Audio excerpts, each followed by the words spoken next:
Election 2011 coverage on Manx Radio. Brought to you by PDMS.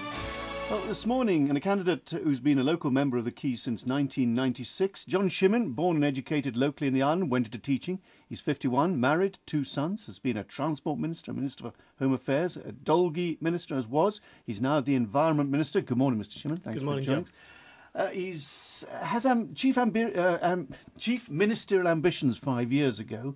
Are those ambitions still extant in you, Mr. Shimmin? Are you still... Certainly not this election. I've already made it clear I'm not intending to stand as Chief Minister. I think there's a number of opportunities for candidates now who have got experience.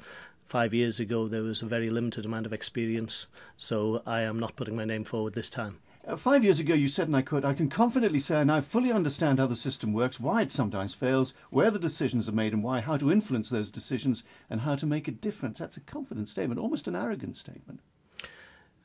You get damned if you do and damned if you don't. If you actually try and speak honestly, people think it's arrogant. As far as I'm concerned, the system within government is fairly clear to be understood by those inside government. The real challenge is to make sure that those outside, the public and the businesses, actually understand the language we use in government and the reasons we make decisions. Part of my role, I see, is trying to act as an interpreter between those bodies and make sure that the private sector understand how they can move forward and work with government. At times we appear to be working on different sides. Prior to 5 years ago, you had quite a high profile, then you went reasonably quiet.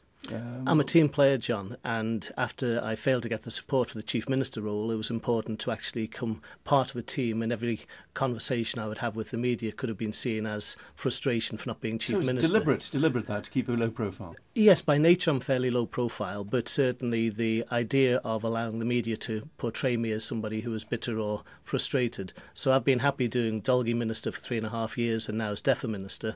I would like to still be a part of the ministerial team in the way going forward.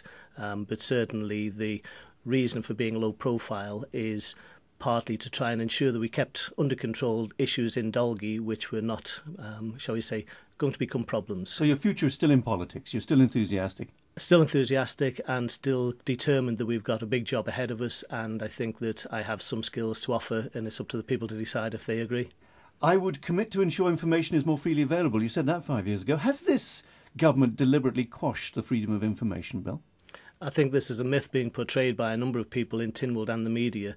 The reality is that the openness of government, the summary of proceedings of the Council of Ministers and a whole range of consultations mean the communication is there. Unfortunately, most of what governments do tends to be rather boring, and people only pick up on those issues which are high profile. So I think there is an openness, I think there is a willingness to communicate. Unfortunately, the opponents and the critics of Tynwald seem to always be wanting to know the scandals rather than all of the information. Well, let's look at one issue, the 75 million. You say you held off putting out your manifesto until basically the 75 million was made public, the loss of it. So is that the big issue in this election? Or are people still worried about doggy dumplings and parking? I think in reality, both from the candidates and also from the public, there's got to be an awareness that it's the economy. If you talk about the economy, all candidates are attempting to try and say we need to protect core frontline services. That's a given. We need to contract the size of government. That's a given. The question then is, how do we do it? And the real issue for the economy is employment opportunities. If government is going to contract, we need the private sector to then step forward. They need to be able to understand what government wants and to try and attract inward investment and employment opportunities. But are the West Douglas public still looking to you as a local MHK who's going to sort out local problems first and perhaps worry about the economy later? Well, I'm doing 4 public meetings because when you stop at somebody's door and... That's gone up. You were doing 3, I think. You're not doing 4. I think there's actually 4 or 5 now. I'm doubling up on one afternoon. The reason is because when you go to somebody's door, they may be at work or they may not have the questions ready. So the public meetings are to try and actually allow people to explain what they want. And the majority of people understand that if they're young people, old people, or in the middle, they all have different needs, different important areas. But basically it's the economy to be able to provide the services, and particularly with the ageing population, we've got to get enough people in work to make sure that we've got the funds to pay for the healthcare. How closely do you work with your fellow MHK in West Douglas? Very closely. We have a good relationship. Regular meetings? We see each other many times a week, so we share an office. You sit next to each other? We sit next to each other in Keys and Tynwald and we share an office, so we get on very well. As far as this election is concerned, do you think there's going to be a major turnaround? Do you think the people are going to say, we want fresh faces? I'm personally worried about some aspects of the new candidates coming forward. Some of them are very interesting, but I think there's been a reluctance of some of the best people on the island to come forward, and I think part of that's because of the high public profile and criticism politicians get.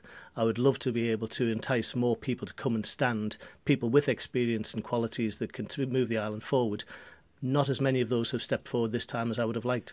Mr Shimmin, thank you very much. John-Shimmin, who's standing for the West Douglas seat on September the 29th, it's 8 o'clock.